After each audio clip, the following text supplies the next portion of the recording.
নমস্কার দর্শক বন্ধু, আমি আদি অঘরী শ্রী প্রদীপ ঠাকুর।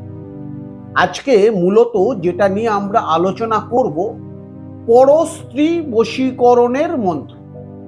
আপনি কোনো পরকীয়া বা পরস্ত্রীর সম্পর্কে লিপ্ত বহু দিন হয়ে গেছে। আজকে আপনার সম্পর্কটা ব্রেকআপ হয়ে গেছে। সেই পরস্ত্রীর জন্য আপনি অমুক বাবা তমুক বাবার কাছে ছুটে বেড়াচ্ছেন, কিন্তু আপনার ভালোবাসাটাকে আর ফিরিয়ে আনতে পারছেন না।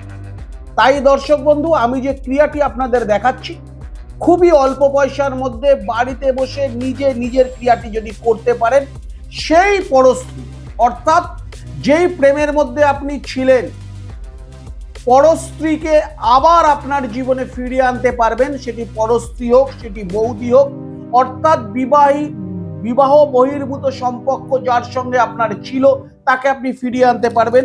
দশকর্মার দোকান থেকে এইরকম একটি প্যাকেট নিয়ে নেবেন, এটিকে বলছে পঞ্চশস্য। এইরকম একটি মাটির পাত্রের মধ্যে কর্পূর দিয়ে আগুন জ্বালাবেন।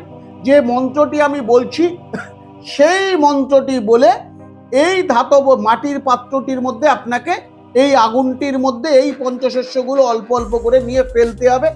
সেই ভদ্র মহিলার অর্থাৎ সেই স্ত্রীর যত বয়স ততবার আপনাকে ফেলতে হবে। মন্ত্রটি খাতা পেন দিয়ে নোট করে নিন। ওম নমঃ। তারপরে সেই পরস্ত্রী অর্থাৎ যার সঙ্গে আপনার সম্পর্ক ছিল তার নাম ক্ষিপ্র কামিনী মে বশমানায় কুরু কুরু স্বহা।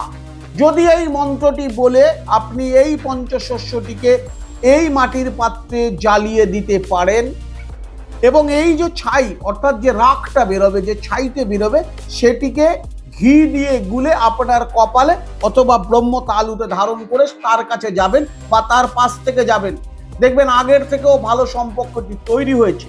তাই দর্শক বন্ধু, যারা দীর্ঘদিন এরকম সম্পর্কের মধ্যে রয়েছেন, আজকে সম্পর্কটি নষ্ট হয়ে গেছে, নিজের ক্রিয়া নিজে বাড়িতে বসে করুন। উপকৃত হওয়ার পর আমাকে ফোন করে জানাবেন।